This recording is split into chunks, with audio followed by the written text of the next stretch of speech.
ہمارے اکابر نے مستقل عنوان بنا کر اللہ اور اس کے نبی کی محبت کو سیکھا ہے۔ الفاظ پڑھ لینا، الفاظ سن لینا، الفاظ یاد کر لینا، یہ الگ عنوان ہے۔ اللہ اور اس کے نبی کی محبت کو اپنے دل کی گہرائیوں میں اتارنا، یہ الگ عنوان ہے۔ ہمارے اکابر نے اس پہ زندگیاں لگائیں، زندگیاں کھپائیں، اور اللہ اور اس کے نبی کی سچی محبت کو اہل اللہ سے سیکھا ہے، اپنے دل میں اللہ اور اس کے نبی کی محبت کو پیدا کیا ہے۔ حضرت شیخ الہند مولانا محمود حسن رحمۃ اللہ علیہ، حضرت تھانوی رحمۃ اللہ علیہ فرماتے ہیں لوگ ان کو شیخ الہند کہتے ہیں، لیکن میں سمجھتا ہوں یہ ان کے ساتھ زیادتی ہے۔ وہ شیخ الہند نہیں تھے، وہ شیخ العالم تھے۔ جب ان کے انتقال کا وقت آیا تو ان کی آنکھیں بند تھیں، نیند بے ہوشی کی سی کیفیت تھی۔ تو ایک مولوی الیاس صاحب تھے، مولانا الیاس صاحب تبلیغ والے نہیں، مولوی الیاس صاحب اور تھے، وہ ان کے پاس کھڑے سورہ یاسین پڑھ رہے تھے۔ وہ فرماتے ہیں کہ اچانک حضرت نے آنکھ کھولی اور 3 دفعہ کہا اللہ اللہ اللہ، زور سے کہا، اللہ کا نام لیا، اور پھر ایک دم چہرے پہ غم کے آثار ظاہر ہوئے، ایک دم ان کا چہرہ پریشان سا لگا۔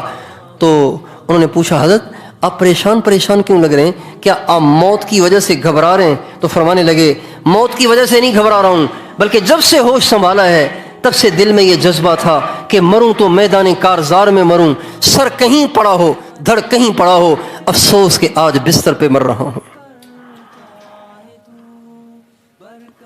نکل جائے دم تیرے قدموں کے نیچے، یہی دل کی حسرت، یہی آرزو ہے۔ یہ وہ محبت تھی جو ہمارے اکابر نے اہل اللہ سے حاصل کی۔ آپ علیہ السلام فرماتے ہیں قسم ہے اس ذات کی جس کے قبضے میں میری جان ہے، میرا دل کرتا ہے کہ اللہ پاک کے نام پہ مارا جاؤں، اللہ کے نام پہ مار دیا جاؤں، اور پھر زندہ کیا جاؤں، پھر مار دیا جاؤں، پھر زندہ کیا جاؤں، پھر مار دیا جاؤں۔ یہ اللہ سے محبت ہے نا، اللہ سے محبت ہے، یہ اللہ کے نبی سے محبت ہے۔ آپ علیہ السلام جب کسی صحابی کو بلاتے تھے تو جواب میں کیا کہنا چاہیے؟ حاضر، آ رہا ہوں، جی آ رہا ہوں، یہ جواب بنتا ہے۔ لیکن ہر صحابی جب کبھی آپ علیہ السلام اسے آواز دیتے تو وہ جواب میں صرف حاضر نہیں کہتا تھا، لبیک بھی کہتا تھا، ساتھ ساتھ یہ بھی کہتا تھا نفدیک بامہاتنا وآبائنا، یا رسول اللہ میری ماں میرا باپ سب آپ پہ قربان ہو جائیں۔ آپ کیا فرماتے ہیں؟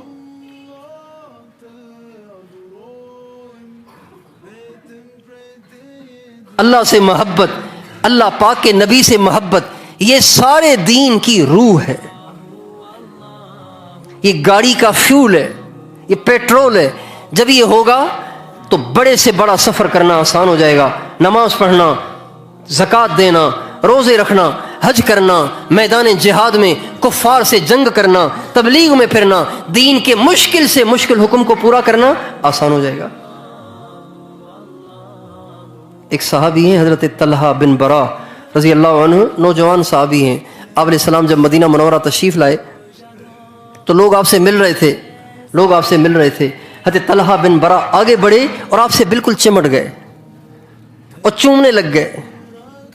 یا رسول اللہ مجھے آپ سے بڑی محبت ہے، چوم رہے ہیں، چمٹ رہے ہیں، یا رسول اللہ مجھے آپ سے بڑی محبت ہے۔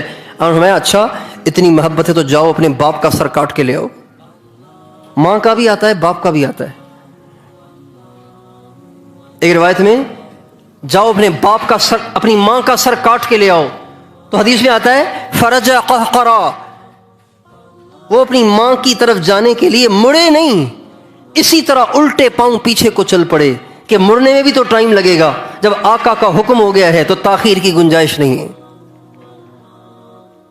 جانے لگے تو آپ نے آواز دے کے بلایا اور فرمایا میں رشتے جوڑنے آیا ہوں، توڑنے نہیں آیا ہوں، میں تو تمہیں چیک کر رہا تھا، آزما رہا تھا۔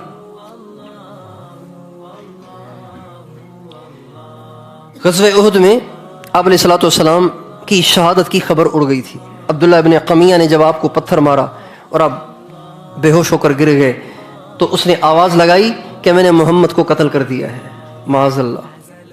پھر بعد میں یہ خبر واضح ہو گئی تھی کہ آپ علیہ الصلوۃ والسلام سلامت ہیں۔ جب آپ کی واپسی ہونے لگی تو مدینے سے مرد عورتیں آپ اور آپ کے ساتھیوں کے استقبال کے لیے باہر آئے. تو ان استقبال میں آنے والوں میں ایک عورت تھی، انصاری عورت تھی. انصار کا ایک قبیلے کی ایک شاخ ہے بنو دینار، اس کی وہ عورت تھی. وہ آئی اور ان استقبال کرنے والوں کے ساتھ ساتھ چلتی رہی، لیکن ذرا ان سے زیادہ تیز جا رہی تھی. جب آگے چل کر نبی کریم صلی اللہ علیہ وسلم کے واپس آنے والے صحابہ کے پہلے جتھے سے اس کی ملاقات ہوئی تو اس نے کہا حضور کی طبیعت ٹھیک ہے؟ آپ علیہ السلام کیسے ہیں؟ تو وہ کہنے لگے بی بی جی اللہ کے نبی تو بالکل ٹھیک ہیں، لیکن آپ کا بیٹا شہید ہو گیا ہے. تو وہ کہنے لگی کوئی بات نہیں، جانا تو سبھی کو ہے. یہ کہہ کر اور آگے بڑھیں. آگے گئیں تو اگلا جتھا آ رہا تھا. ان سے پوچھا حضور تو ٹھیک ہے نا؟ کہنے لگے ہاں حضور تو ٹھیک ہے، لیکن آپ کا بھائی شہید ہو گیا. کہنے لگی کوئی بات نہیں، جانا تو سبھی کو ہے. جب تیسرے جتھے سے ملی ان سے پوچھا حضور ٹھیک ہے؟ کہنے لگے ہاں حضور تو سلامت ہیں، لیکن آپ کا باپ بھی شہید ہو گیا. کہنے لگی کوئی بات نہیں، جانا تو سبھی کو ہے. یہ کہہ کر جو آگے بڑھی تو سامنے سے آقا دو جہاں صلی اللہ علیہ وسلم تشریف لا رہے تھے. جو ہی آپ کو آتا دیکھا تو زمین پہ گر پڑی گھٹنوں کے بل اور آپ کے دامن میں ہاتھ ڈال کے کہنے لگیں کل مصیبت بعدک جلل.